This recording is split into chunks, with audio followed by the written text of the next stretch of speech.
নমস্কার। যার জন্য করি চুরি সেই বলে চোর।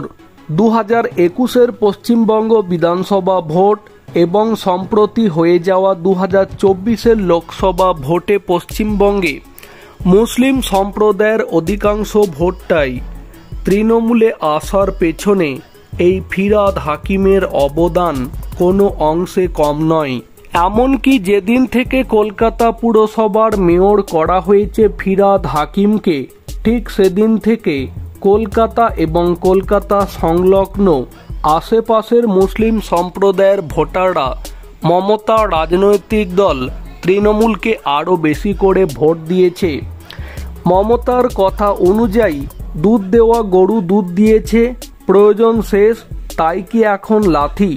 ইতিমধ্যে 2024-এর লোকসভা ভোটের ফলাফল প্রকাশিত হওয়ার পরে সম্প্রতি একটা গুঞ্জন এমনিতেই ছড়িয়ে পড়েছে, কলকাতা পুরসভার মেয়র পদ থেকে ফিরহাদ হাকিমকে সরিয়ে দিতে চাইছে মমতা বন্দ্যোপাধ্যায়।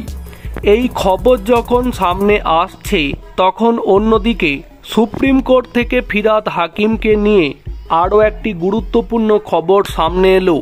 এবার টেন্ডার বাতিল মামলাতে ফিরহাদ হাকিমকে ভর্ৎসনা করল সুপ্রিম কোর্টের প্রধান বিচারপতি। টেন্ডার বাতিল করে সুপ্রিম কোর্টে ভর্ৎসিত ফিরহাদ হাকিম চুক্তির ক্ষেত্রে সম্পর্কিত দায় পালনের ব্যাপারে সরকারি কর্তৃপক্ষকে আমরা সতর্ক থাকতে বলেছি, সেখানে কোনো রকম ছলনার ব্যাপারে সতর্ক থাকতে হবে। কলকাতার দুটি আন্ডারপাস মেনটেন্যান্স তথা দেখভাল সংক্রান্ত টেন্ডার বাতিল করায় ফিরহাদ হাকিমের সমালোচনা করে সুপ্রিম কোর্টের অভিমত।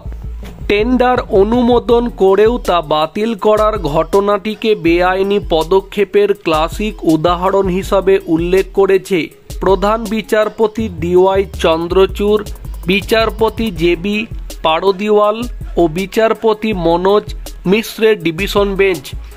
নগর উন্নয়ন এবং পৌর দপ্তরের মন্ত্রীসহ ফিরহাদ হাকিম কলকাতা মেট্রোপলিটন ডেভেলপমেন্ট অথরিটির এক্স অফিসও চেয়ারম্যান।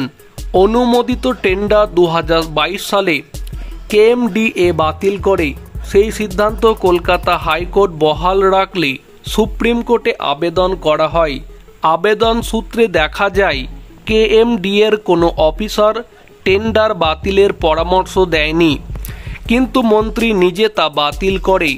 মন্ত্রীর এই সিদ্ধান্তকে বিদ্বেষপ্রসূত এবং খামখেয়ালি বলে উল্লেখ করেছে সুপ্রিম কোর্ট। তাহলে প্রিয় দর্শক বন্ধু, একদিকে যখন 2024-এর লোকসভা ভোট শেষ হওয়ার পরে খবর আসছে কলকাতা পুরসভার মেয়র পদ থেকে মমতা ফিরহাদ হাকিমকে সরিয়ে দিচ্ছে, তখন অন্যদিকে কলকাতা পুরসভাতে একটি ভুল কাজ ফিরহাদ হাকিম করে ফেলায় এবার সেই সংক্রান্ত বিষয়ে সুপ্রিম কোর্টের কাছেও ফিরহাদ হাকিমকে ভর্ৎসিত হতে হলো। প্রিয় দর্শক বন্ধু, এই বিষয়ে আপনাদের কি মতামত থাকছে কমেন্টে জানাতে পারেন।